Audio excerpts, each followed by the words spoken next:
اعوذ باللہ من الشیطان الرجیم بسم اللہ الرحمن الرحیم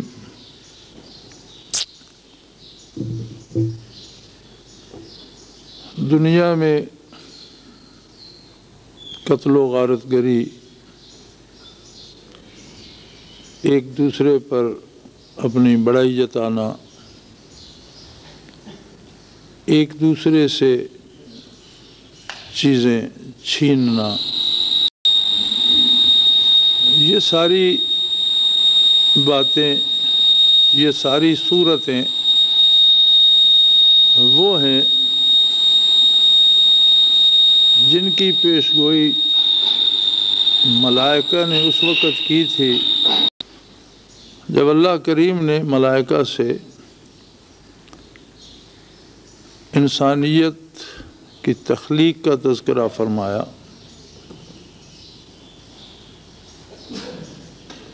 اور جب فرشتوں سے فرمایا انی جاعل فی الارض خلیفہ، قالوا وتجعل فیہا من یفسد فیہا ویسفک الدماء، تو انہوں نے عرض کی بار الہ، زمین پر اگر کوئی اور مخلوق ہوگی تو وہ فساد کرے گی، قتل و غارت گری کرے گی۔ جہاں تک تسبیح و تحمید کا تعلق ہے تو وہ تو ہر آن ہم آپ کی تسبیح و تقدیس بیان کر رہے ہیں۔ نحن نسبح بحمدک ونقدس لک، تو ارشاد ہوا انی عالم ما لا تعلمون، میں جانتا ہوں جو باتیں تم نہیں جانتے۔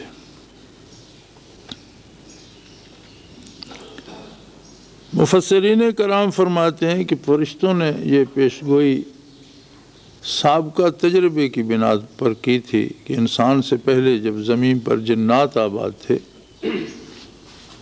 تو یہی ہوتا تھا کہ وہ فساد کرتے تھے، قتل و غارت گری کرتے تھے، اور پھر آسمان سے فرشتے بھیجے جاتے جو ان کی اصلاح کرتے، ظالموں کو مارتے، سزا دیتے۔ تو فرشتوں نے اس تجربے کی بنیاد پر یہ بات عرض کی کہ بار الہ، جو مخلوق پہلے تھی جس طرح وہ کرتی تھی، جو بعد میں آئے گی وہ بھی ایسا ہی کرے گی۔ تو ارشاد ہوا انی عالم ما لا تعلمون، میں جانتا ہوں جو تم لوگ نہیں جانتے۔ وہ کیا نکتہ تھا جس سے فرشتے بھی بے خبر تھے؟ اگر غور فرمائیں تو ایک بات بالکل نرالی، انوکھی اور پہلی اور آخری دفعہ ہوئی۔ رب کریم کی ساری کائنات میں جس کا شمار سوائے اللہ کے کوئی نہیں جانتا، اتنی بے حساب بے پناہ مخلوق ہے اس کی کہ جس کا شمار جاننا اس کے سوا کسی دوسرے کے بس کی بات نہیں۔ کتنی طرح کی مخلوق آئی اور گزر گئی، کتنی مخلوق ایسی ہے جو صفحہ ہستی سے ناپید ہو چکی ہے، کتنی ایسی ہے جسے اب جانا ہوگا۔ فضاؤں میں، سمندروں میں، خشکی میں، آسمانوں پر اور دوسرے جہانوں میں، سیاروں پر، یا ہماری نگاہ وہاں تک ہے جہاں تک جدید سائنس بات کرتی ہے، شاید اس سے پرے کتنی حقیقتیں ہیں، کتنی صنعتیں ہیں، کتنی مخلوقات بستی ہے، یہ اللہ ہی جانتا ہے۔ اس ساری مخلوقات میں ایک طے شدہ بات ہے کہ ساری مخلوقات کو وجود دیا، زندگی دی، موت دی، لیکن اپنی ذات سے آشنائی صرف انسان کو دی۔ ایک ایسا وصف، ایک ایسا کمال، ایک ایسی عجیب بات کہ مخلوق خالق سے براہ راست آشنا ہو سکے، براہ راست اس سے بات کرنا چاہے، براہ راست اس کی طالب بن جائے، یہ پہلی اور آخری دفعہ ہوا۔ یہ ایک ایسا عجیب راز تھا جس سے فرشتے بھی اس سے پہلے آشنا نہیں تھے، چونکہ یہ نعمت فرشتوں کو نصیب نہیں ہے۔ کسی فرشتے میں بھی یہ جرت پیدا نہیں ہو سکتی کہ وہ محبت الہی کا دعویٰ کر بیٹھے، وہ عشق الہی کا دعویٰ کر بیٹھے، وہ اللہ سے بات کرنے کی آرزو کر بیٹھے، وہ اللہ کا طالب بن بیٹھے۔ نہیں، بڑے سے بڑا کمال جس مخلوق میں ہے وہ صرف یہ ہے کہ وہ حکم کی اطاعت کر لے۔ حاکم کی طرف دیکھنے کی جرت مخلوق میں نہیں۔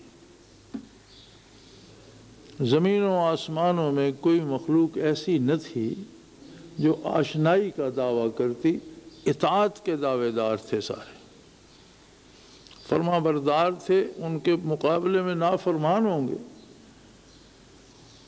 نافرمان تو ویسے معلوم ہوتا ہے، فرمادار ساری مخلوق بھی اس کی ذات سے آشنائی کے بارے سوچنے کی جرت بھی نہیں رکھتی تھی۔ وہ جو بات اس ذات کریم نے ارشاد فرمائی کہ میں جانتا ہوں تم نہیں جانتے، وہ بات صرف یہ ایک نکتہ تھا کہ اس نے انسانیت کو نبوت عطا کی،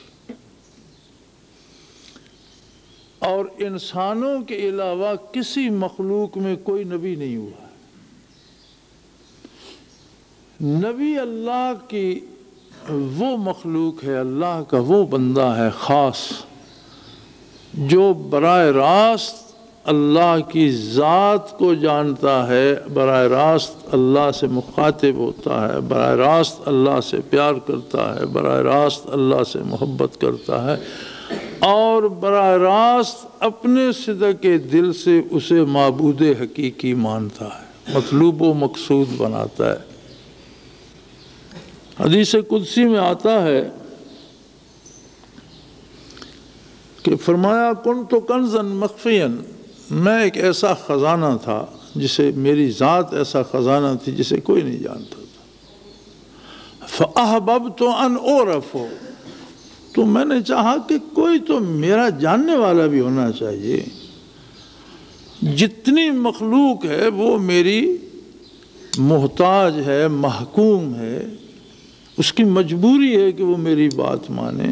میں رکھوں تو وہ ہے، میں نہ رکھوں تو وہ نہیں ہے، میں پیدا کروں تو وہ ہے، میں پیدا نہ کروں تو اس کا وجود نہیں ہے، میں زندگی لے لوں تو وہ نہیں ہے، میں چاہوں تو اسے وجود بخشوں، چاہوں تو عدم میں بھیج دوں۔ لیکن یہ سارے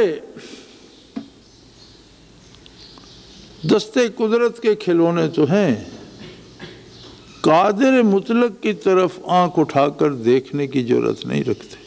کوئی ایسا بھی ہونا چاہیے جو مجھ سے باتیں کرے، جو مجھے چاہے، جس میں میری طلب ہو، جو کبھی مجھ سے شکوے کرے، کبھی مجھ سے گزارشات کرے، جس کے ساتھ کوئی میرا تعلق بنے، رشتہ بنے۔ فأحببت ان اعرف، میں نے یہ بات پسند فرمائی کہ کوئی میری ذات کو جاننے والا بھی۔ فخلقت الخلق، تو میں نے یہ مخلوق پیدا کر دی۔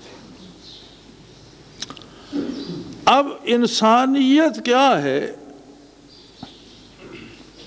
وہ نور جسے نور نبوت کہا گیا، وہ نور جو اللہ براہ راست تعلق پیدا کرتا ہے، وہ نور جو رب کی طلب مشت غبار میں پیدا کرتا ہے، اس نور کا اکتساب کیا جائے نبی علیہ الصلوۃ والسلام کے سینے اطہر سے، قلب اطہر سے، وہ برکات حاصل کی جائیں، وہ کیفیات حاصل کی جائیں، وہ سوچ، وہ ارادہ، وہ فکر حاصل کی جائے جو نبی عطا فرماتا ہے، تو پھر وہ بندہ اس بات کا مصداق بنتا ہے جسے فرشتے نہیں جانتے تھے۔ جو اس نعمت سے محروم ہوتا ہے وہ اس بات کا مصداق ہے جو بات فرشتوں نے بھی کہہ دی تھی۔ قالوا وتجعل فيها من يفسد فيها ويسفك الدماء، بہر الہ آپ اور ایک مخلوق پیدا کرنا چاہتے ہیں جو اور قتل و غارت گری کرے گی اور خون بہائے گی اور زمین پر ظلم ہوگا۔ اب آپ اندازہ فرما لیجئے کہ انسان پہلے انسان ہے، اس کے بعد مومن و کافر ہے، اس کے بعد مزید فرقہ بندیاں آتی ہیں۔ فرقے دنیا میں دو ہی ہیں، مومن اور کافر، باقی سب برانچیں ہیں۔ کافر بہر حال کافر ہے، خواہ وہ اپنے فرقے کا کوئی نام رکھ لے، اور مومن بہر حال مومن ہے، اس کا آپ کوئی نام رکھتے رہیں۔ دو ہی جماعتیں ہیں، شیطان کی اور اللہ کی۔ ان کی پہچان نرا دعویٰ نہیں ہے، ان کی پہچان ان کا کردار ہے۔ جس میں بھی اللہ کی طلب موجود ہے، جس میں بھی یہ آرزو موجود ہے کہ میں رب سے ملوں، میں رب کو دیکھوں، میں رب سے بات کروں، میں پہچانوں مالک کو، وہ مومن ہے۔ جو اس بات سے یکسر خالی ہے، اپنی بڑائی منوانا چاہتا ہے، اپنے آپ کو منوانا چاہتا ہے، اپنی بات دوسروں پہ مسلط کرنا چاہتا ہے، وہ مومن نہیں۔ اب اس کا نام کوئی آپ رکھ لیں، کچھ بھی رکھ لیں۔ جتنا فساد ہوتا ہے وہ اس بات پہ ہوتا ہے کہ ہر آدمی اپنی بڑائی میں گرفتار ہو جاتا ہے، اور جتنا امن اور جتنا آبرومندانہ اور جتنا نیک کام ہوتا ہے وہ اس بات میں ہوتا ہے کہ بڑائی اللہ کے لیے ہے، ہمیں تو اس کی طلب میں جینا ہے، مرنا ہے۔ کون ہے وہ جو اتنی کائنات بنائے جا رہا ہے؟ وہ کیسا ہے؟ دکھتا کیسا ہے؟ فیل کیسا ہوتا ہے؟ اس کے پاس بیٹھنے سے کیا ہوتا ہے؟ آپ کسی بادشاہ کے پاس بیٹھتے ہیں تو کیا ہوتا ہے؟ آپ کسی افسر کے پاس جاتے ہیں تو کیا ہوتا ہے؟ آپ کسی فقیر کی کٹیا میں بیٹھتے ہیں تو کیا ہوتا ہے؟ مختلف فیلنگز آتی ہیں نا۔ تو کسی کو یہ چسکا پڑ جائے کہ ذرا اللہ کے پاس بیٹھا ہے، وہ کیا ہوتا ہے؟ پھر پتہ تو چلے وہ کیسا ہے، وہ کیا کر رہا ہے، یہ کس طرح اتنی مخلوق کو سنبھالے ہوئے ہے۔ پھر وہ صاحب نہیں بنتا، پھر وہ طالب بنتا ہے۔ اور طالب صاحب نہیں ہوتے، طالب تو طالب ہوتے ہیں۔ اور یہ بھی مت بھولیے کہ یہ جو ہماری لمبے سجدے ہیں اور ہماری تسبیحات کی کثرت ہے اور ہماری نمازیں جو ہیں، یہ کوئی اسلام کی ریکوائرمنٹ ہے؟ یہ اسلام کی ضرورت نہیں ہے۔ یہ عبادات اللہ کی ضرورت نہیں ہے، عبادات اسلام کی ضرورت نہیں ہے، عبادات بندے کی اپنی ضرورت ہے کہ عبادت سے اس کا کوئی ضمیر صاف ہو، اس کا دل پالش ہو، اس کے مزاج سے زنگ اترے، اور وہ ان برکات، ان انوارات کو لینے کی اہلیت اسے نصیب ہو جو قلب اطہر رسول اللہ صلی اللہ علیہ وسلم سے تقسیم ہوتے ہیں۔ یعنی عبادت خود بندے کی ضرورت ہے۔ اور یہ جو آپ کو آج کے مولوی نے کہہ دیا کہ ثواب مر کر ملے گا، یہ بھی دھوکہ ہے۔ ثواب نقد ملتا ہے اور یہیں ملتا ہے، اور جس کو یہاں نہیں ملتا اسے کہیں بھی نہیں ملے گا۔ رب کریم بندے کو حکم دیتا ہے، اللہ کا نبی بندے کو حکم دیتا ہے صلی اللہ علیہ وسلم کہ مزدور کی مزدوری پسینہ خشک ہونے سے پہلے ادا کر دو، اور خود ساری عمر کا ادھار کرتا ہے۔ یہ فلسفہ ہی صحیح نہیں ہے۔ ہر نیکی کا اجر اسی وقت نقد دے دیتا ہے بشرطے کہ وہ نیکی ہو، اور وہ اسے قبول بھی فرمائے۔ اور اگر وہ فعل نیکی ہی نہ ہو تو پھر اس پہ کیا ملنا ہے؟ اور اگر وہ ایسی نیکی ہو کہ اس کے پیچھے ہمارا کوئی ایسا جذبہ اس کے ساتھ نتھی ہو جائے جسے وہ قبول ہی نہ کرے، ہم اپنی پارسائی جتانے کے لیے کر رہے ہوں، اپنی بڑائی جتانے کے لیے کر رہے ہوں، کسی مالی فائدے کے لیے کر رہے ہوں، کسی سے بزرگ کہلوانے کے لیے، کوئی ایسی خباثت اس کے ساتھ ہم نتھی کر دیں کہ وہ قبول ہی نہ، اس کا اجر کہاں ملے گا؟ ورنہ ہر نیکی کا نقد معاوضہ ملتا ہے۔ جیسے قرآن نے بتا دیا ان الصلاۃ تنہی عن الفحشاء والمنکر، نماز کا، صلاۃ کا نقد معاوضہ یہ ہے کہ بے حیائی اور برائی سے روک دیتی ہے۔ یہ نقد معاوضہ ہے، یہی ثواب ہے۔ اب جو بے حیائی سے رک جائے گا، برائی سے رک جائے گا، تو اس کا مطلب ہے وہ با حیا ہو جائے گا، اور حیا تو انبیاء کی صفت ہے۔ اس کا مطلب ہے وہ گناہ سے نکل کر پاکی کی طرف چلا جائے گا، اور پاک اور با حیا لوگوں کو تو تجلیات باری نصیب ہوتی ہیں، جمال باری نصیب ہوتا ہے، اسے تو اس کے الہی محبت الہی طلب الہی نصیب ہوگی۔ اور اگر یہ نہیں ہے تو پھر یا تو ہم عبادت کر ہی نہیں رہے، چونکہ عبادت کے لیے دو قاعدے ہیں۔ ایک، وہ کام کیا جائے جس کے کرنے کا اللہ نے حکم دیا، اپنی طرف سے ایجاد کر کے کیا ہے تو عبادت نہیں ہے۔ عبادت کمال اطاعت کا نام، اس طریقے سے کیا جائے جس طریقے سے اللہ کے رسول نے کرنا سکھایا ہے، اللہ کے حکم کے مطابق ہو اور نبی علیہ الصلوۃ والسلام کے طریقے کے مطابق ہو۔ ان دو باتوں میں سے کوئی بات بھی اس سے فوت ہو جائے تو وہ عبادت نہیں رہتی۔ پھر اس کے ساتھ بندے کا یقین، ایمان اور خلوص ہو، کھری ہوگی چیز تو وہ کریم ہے، ضرور قبول فرمائے گا۔ اگرچہ بندے کی حیثیت کیا ہے، ہمیں تو اپنی نمازوں پہ بڑا فخر ہوتا ہے نا، لیکن ہم نے کبھی اہل اللہ کے حالات پڑھے ہیں کہ اللہ کے بندے عبادت کس خلوص سے، کس خضوع و خضوع سے، کس طریقے سے کرتے ہیں؟ کبھی ہم نے صحابہ کرام کو دیکھا، کبھی پڑھا، کبھی سمجھنے کی کوشش کی، جس بارگاہ میں قیام میں کھڑے کھڑے محمد الرسول اللہ کی قدوم مبارک متورم ہو جائیں، اشقائے مبارک ریش مبارک کو بھگو کر ٹپک کر سینے اثر کو تر کر دے، جس میں نبی علیہ الصلوۃ والسلام کے اتنے طویل سجدے شامل ہوں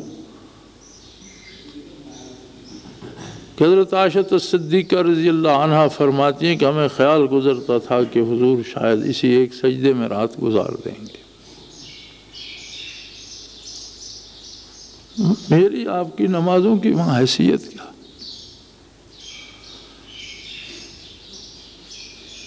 جو طلب، جو درد، جو عشق، جو محبت، جو قرب محمد الرسول اللہ صلی اللہ علیہ وسلم کے ایک سجدے میں ہے، ساری کائنات قیامت تک سجدے کرتی رہے، اس کے عشر عشیر کو نہیں پا سکتے۔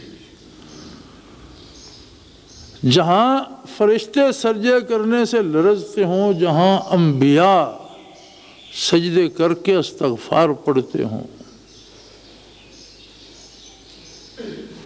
جہاں زمینیں کانپتی ہوں، آسمان کانپتے ہوں، عرش لرزتے ہوں، وہاں میں نے اور آپ نے کیا کیا ہے کہ ہم اس پہ اتراتے پھرتے ہیں اور ہمیں اس پہ گھمنڈ ہو گئے کہ ہم عبادت کرتے ہیں۔ اگر یہ گھمنڈ، یہ چیزیں پیدا ہو گئیں تو سمجھ لو کہ مسلمانی نہیں ہے۔ یہ مسلمانی یہ ہے کہ اللہ کی عبادت نصیب ہو اور خلوص کے ساتھ، درد کے ساتھ نصیب ہو۔ اس کا نتیجہ یہ ہوتا ہے کہ آپ کو توفیق عمل ارزاں ہوتی ہے اور آپ دنیا میں اللہ کے بندوں کے لیے آسانیاں پیدا کرنے کا سبب بن جاتے ہیں۔ نبی علیہ الصلوۃ والسلام کی حیات طیبہ میں 84 کے قریب جنگیں ہوئیں، غزوات و سرایا۔ 84 جنگوں میں مسلمان شہداء اور کافر مقتولین کی تعداد انگلیوں پہ گنی جا سکتی ہے۔ ہزاروں میں نہیں سینکڑوں میں ہے، 84 جنگوں میں۔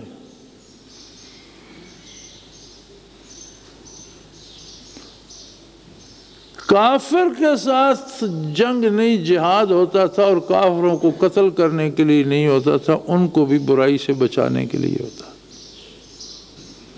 حضرت علی کرم اللہ وجہ الکریم کو ایک جہاد پہ بھیجتے ہوئے نبی کریم صلی اللہ علیہ وسلم نے ارشاد فرمایا کہ علی ایک بات یاد رکھنا، 1000 کافر کو بحالت کفر قتل کر دینے سے ایک کافر کو مسلمان بنا دینا اللہ کو زیادہ محبوب ہے۔ آپ فرماتے تھے میں اللہ کے بندوں کو اللہ کے غضب سے بچانے کے لیے آیا ہوں، لوگوں کو جہنم میں پھینکنے کے لیے نہیں۔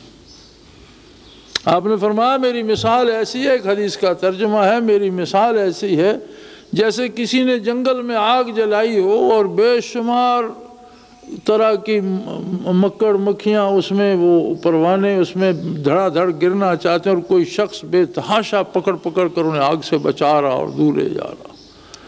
وہ لوگ جو بے تحاشا جہنم کی طرف لپکتے ہیں، میں محنت کرتا ہوں کہ وہ جہنم سے بچ جائیں۔ یعنی اسلام کیا ہے؟ دوسروں کے لیے، نوع انسانی کے لیے ان کے حقوق، ان کے تحفظ، ان کی جان کی حفاظت، ان کے مال کے تحفظ، ان کی آبرو کی تحفظ کی فکر کرنا، دوسروں کی بات کرنا، دوسروں کی بہتری چاہنا، یہ تو اسلام ہے، اور یہی نبی علیہ السلام نے سکھایا ہے۔ اور عبادت کرنے کا ثواب یہ ہے کہ یہ توفیق نصیب ہو جاتی ہے، تو جو دوسروں کے لیے باعث ایذا بن جائے، جو ہر گھر میں صف ماتم بچھا دے، جو دوسروں کا مال چھیننا جائز قرار دے، جو دوسروں کا خون جائز قرار دے، جو قتل و غارت گری کا درس دے، یہ اسلام ہے، یہ اسلام نہیں ہے۔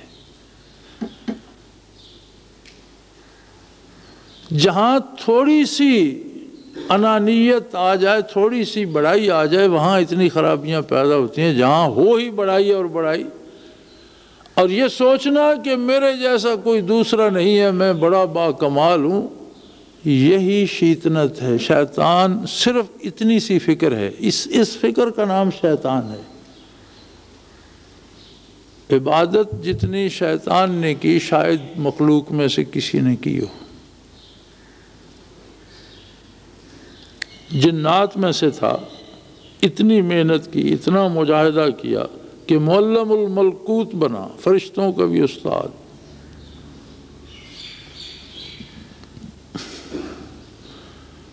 اور وہ درجہ حاصل تھا اسے آسمانوں پر کہ جب جنات زمین پر فساد کرتے تو اللہ کریم اسی ابلیس کو فرشتوں کے لشکر دے کر بھیجتے، اور امیر یہ ہوتا تھا کہ ان کی اصلاح کرو۔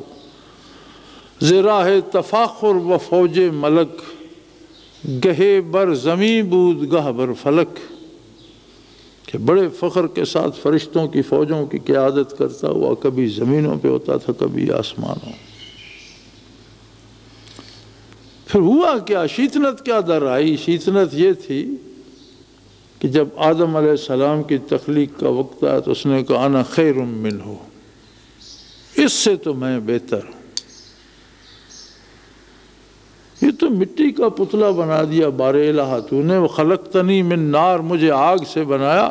مٹی تو ایک کمزور چیز ہے، ہر کوئی اسے رونتا ہے، اس پر لوگ پیشاب کرتے ہیں، اس پر مردار پھینک دیتے ہیں، اس میں جھیلیں بن جاتی ہیں، اس میں گندے کڑوے پانی ہے، اس میں آتش فشاں ہے، اس پر پہاڑ ہیں، جنگلات ہیں، جانور پھرتے ہیں، اور آگ تو صاف ستھری چیز ہے، اور ایک طاقت کا نام ہے آگ، جو سامنے آئے اسے تباہ کر دے، جلا دے، کوئی اس کا مقابل نہیں ہے۔ میں آگ سے پیدا ہوا ہوں، یہ مٹی کا پتلا آپ نے بنا، انا خیر منہ خلقتنی من نار و خلقتہ من طین، اس سے میں بہتر ہوں، میں اس سے اعلیٰ ہوں۔ یہی شیطنت ہے۔ آپ خود سوچئے زمین پہ جتنا فساد ہوتا ہے، کیا دوسرے سے اپنی بڑائی منوانے کے لیے نہیں ہوتا؟ ابلیس میں اگر یہ بات آئی لمحے بھر کو تو وہ شیطان ہو گیا، اور ہم اس پہ عمر بسر کر دیں اور ہم مسلمان رہیں گے؟ یہ تو پتہ تب چلے گا جب آنکھ بند ہوگی۔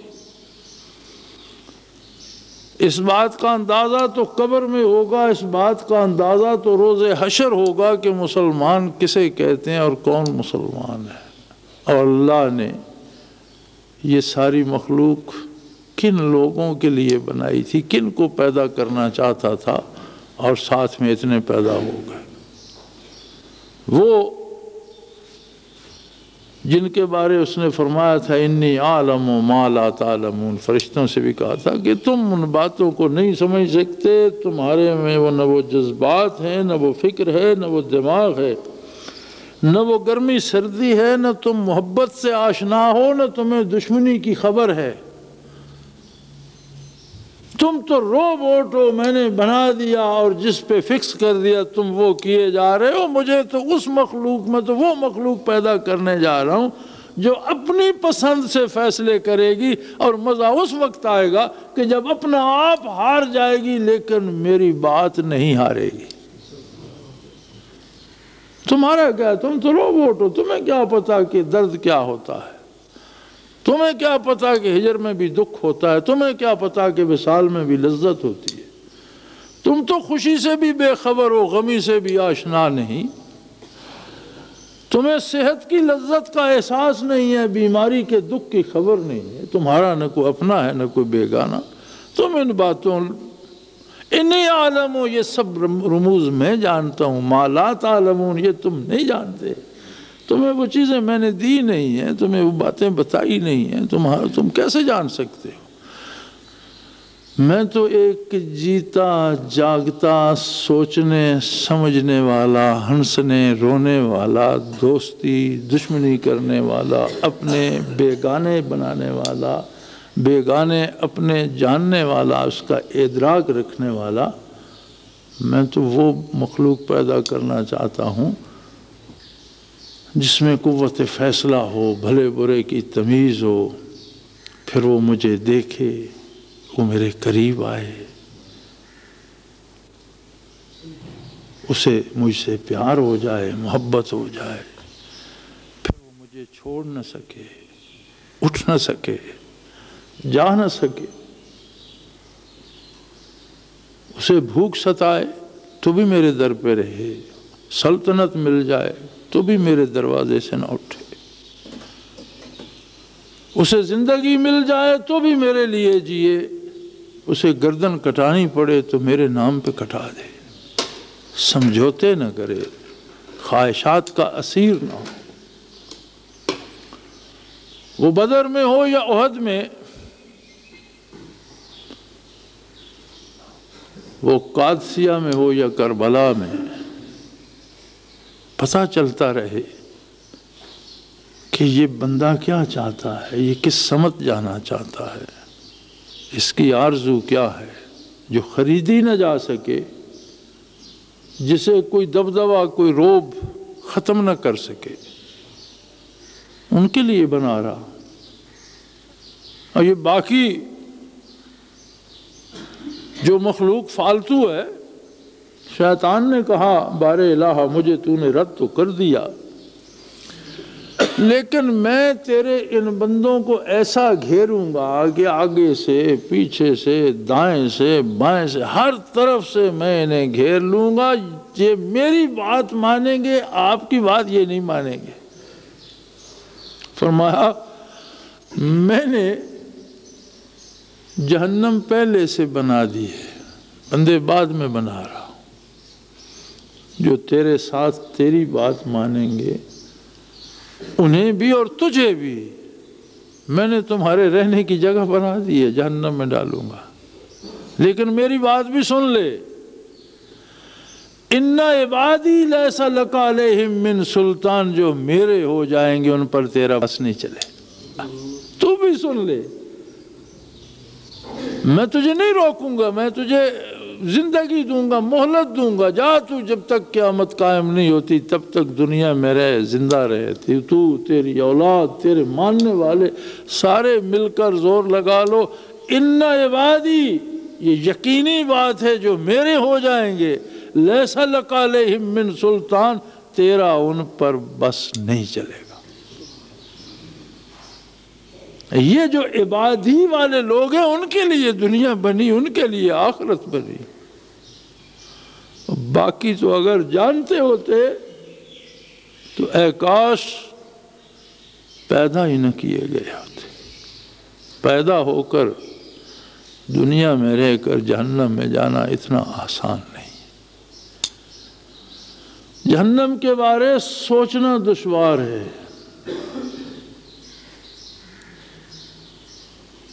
اللہ جہنم سے اپنی پناہ میں رکھے۔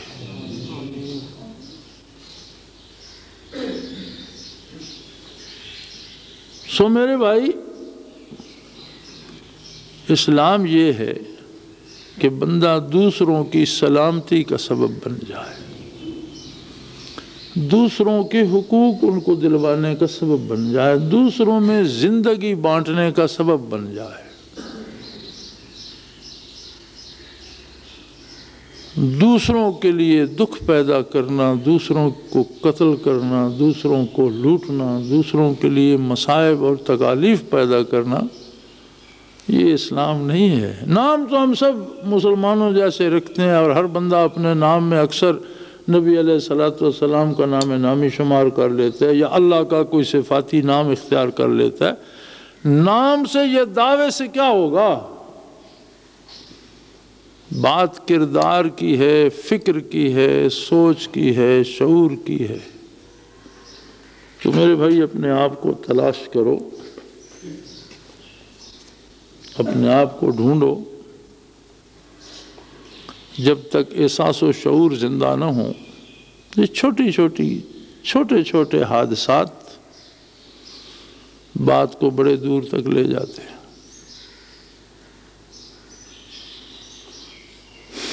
ایک ذرا سی بات پر برسوں کے یارانے گئے، چھوٹی چھوٹی باتوں پر، یہ ایک بات ہی نہ چھوٹی سی، صدیوں ابلیس نے سجدے کیے، زمینوں سے لے کر آسمانوں تک۔ ایک جملہ اگر کہہ ہی دیا کہ میں اس سے بہتر ہوں، تو 100 برس اس نے سجدے کیے۔ یہ ذرا سی بات، چھوٹی سی بات تھی۔ جو بات بھی محبوب کو گراں گزر جائے وہ کبھی چھوٹی نہیں ہوتی، اور بڑے سے بڑی بات جسے وہ درگزر کر دے وہ بڑی نہیں ہوتی۔ چھوٹے بڑے کا معیار یہ نہیں ہے کہ ہم کسے چھوٹا بڑا سمجھتے ہیں، چھوٹی بڑی کا معیار یہ ہے کہ اللہ کس بات سے ناراض ہوتے ہیں۔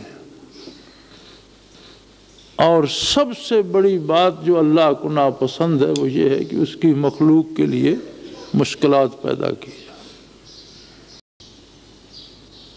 ان بطش ربک لشدید، وہ جب پکڑتا ہے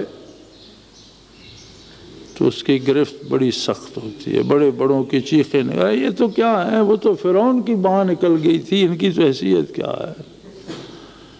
جب 2 غوطے آئے نا سمندر کے کھردرے پانی میں، کڑوے پانی میں، کھاری پانی میں، 2 دفعہ پھیپھڑوں تک اور دماغ تک جب چڑھا تو اوپر ابھرا تو کہا انی آمنت برب موسیٰ و ہارون، میں موسیٰ اور ہارون والے خدا کو مانتا ہوں۔ اللہ پاک نے فرمایا الان ہن مننا بھی تو، آج مانتے ہو تم، وقت کنت من الکافرین، جب ماننے کا وقت تھا انکار کرتے رہے، آج مانتے ہو، آج تم مانتے ہو، آج میں نہیں مانتا۔ آج تم تو مانتے ہو لیکن میں نہیں مانتا آج تمہاری بات۔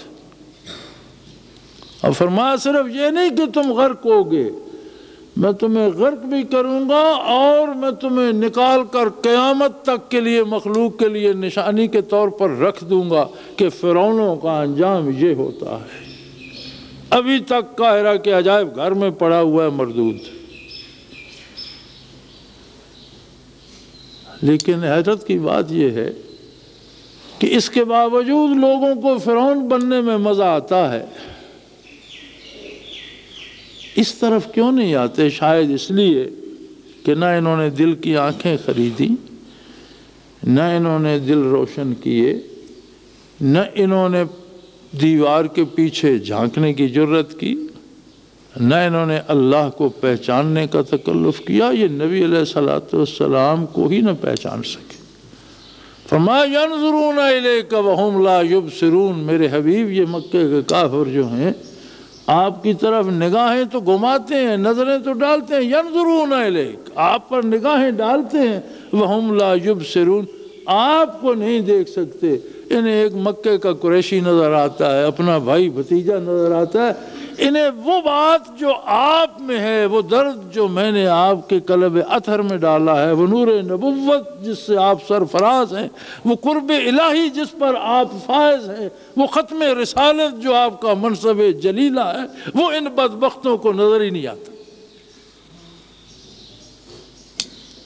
جس طرح مکے والے نہیں دیکھ سکے تھے، اسی طرح آج کے فرعون بھی محمد الرسول اللہ کو نہیں دیکھتے، دیکھ سکتے نہیں، پہچان سکتے نہیں، پھر اپنی آنا میں گرفتار ہو جاتے ہیں، اور وہ بڑا سخت گیر ہے۔ ہر مشکل ابو لہب نے پیدا کی محمد الرسول اللہ صلی اللہ علیہ وسلم کے لیے، حتیٰ کہ جب بدر میں شکست ہوئی اہل مکہ کو، تو ایک شخص تھا جو لوہے کا کام کرتا تھا اور مسلمان تھا، اور در پردہ مسلمان تھا، غریب لوہار تھا شہر کا، اب بڑے بڑے سرداروں کے سامنے کیسے دم مارتا، لیکن اس کے دل میں اسلام تھا، تو وہ تلواریں تیز کر رہا تھا یا بنا رہا تھا، ابو لہب اس کے پاس بیٹھا ہوا تھا۔ تو شور اٹھا کہ بدر میں شکست ہو گئی، فلاں مارا گیا، فلاں مارا گیا، فلاں مارا، طوفان آ گیا، مکہ سارا تہ و بالا ہو گیا، ہر گھر میں آؤ بکا۔ تو وہ جو تلواریں بنا رہا تھا اس کے لب پہ مسکراہٹ آ گئی، دل میں تعلق تھا اللہ کے نبی سے، اسے خوشی ہوئی کہ الحمدللہ ان کا غرور کا سر نیچا ہوا۔ تو ابو لہب نے غصے میں آ کر، اس کے ہاتھ میں کمان تھی، زور سے اس کے گھٹنے پہ ماری، کمان اس کے گھٹنے پہ ماری، پھوڑا ابو لہب کے گھٹنے پہ بن گیا۔ وہاں سے اٹھ کر گھر تک بمشکل آیا، اس پھوڑے میں کیڑے پڑ گئے، جہاں اس پھوڑے کا پانی لگتا وہاں دوسرا پھوڑا بن جاتا، پھر اس میں کیڑے پڑ جاتے، سر سے پاؤں تک بدن پھوڑوں سے اور کیڑوں سے بھر گیا۔ جس زخم میں کیڑے پڑ جاتے ہیں اس میں بڑی سخت بدبو پیدا ہو جاتی ہے، آخر اتنی بدبو پیدا ہو گئی کہ پیاس سے بلکتا تھا اور اندر پانی دینے کوئی نہیں جاتا تھا۔ وہی ابو لہب جو کبھی اپنے آپ کو بڑا عظیم آدمی سمجھتا تھا، اسی حالت میں مر گیا، اور اس کی لاش کسی نے نہیں اٹھائی۔ خود مشرکین اور کفار نے یہ فیصلہ کیا کہ اس مکان کی دیواریں گرا دو اور چھت گر جائے گی اور یہ خود نیچے دب جائے گا، اس لاش کو، اس تعفن کو کون اٹھا کر پھرے گا؟ چنانچہ اس کا مکان اس کے اوپر گرا دیا گیا۔ تبت یدا ابی لہب و تب، فرمایا ککھ نہیں رہنا ابو لہب تیرا، تو اجڑ گیا، ککھ نہ بچیا تیرا۔ ما اغنى عنہ مالہ وما کسب، تیرا مال و دولت، تیری بڑائی، تیرا تکبر کک کام نہ آیا تھے۔ کوئی ایک بات نہیں ہے، ہر فرعون، ہر ابی لہب کا یہی انجام ہے، اور ہم دیکھ رہے ہیں یہاں بھی یہی روز یہی تماشا ہوتا ہے۔ پھر بھی لوگ اس طرف اس لیے جا رہے ہیں کہ درد آشنا نہیں ہے،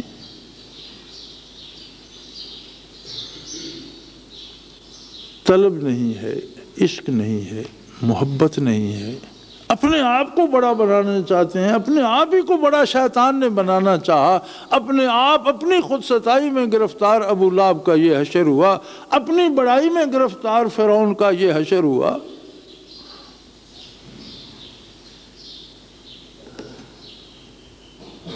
سو اسلام یہ ہے کہ اللہ سے محبت کی جائے، اور نیکی وہ ہے جس کا نقد اجر ملے، اور جسے نیکی کا اجر ملتا ہے وہ اللہ کی مخلوق کے لیے مفید ہو جاتا ہے، مضر نہیں رہتا۔ اللہ کریم ہمارے گناہوں کو معاف فرمائے، ہماری غلطیوں کو، ہماری کوتاہیوں اور ہماری سستیوں کو معاف فرمائے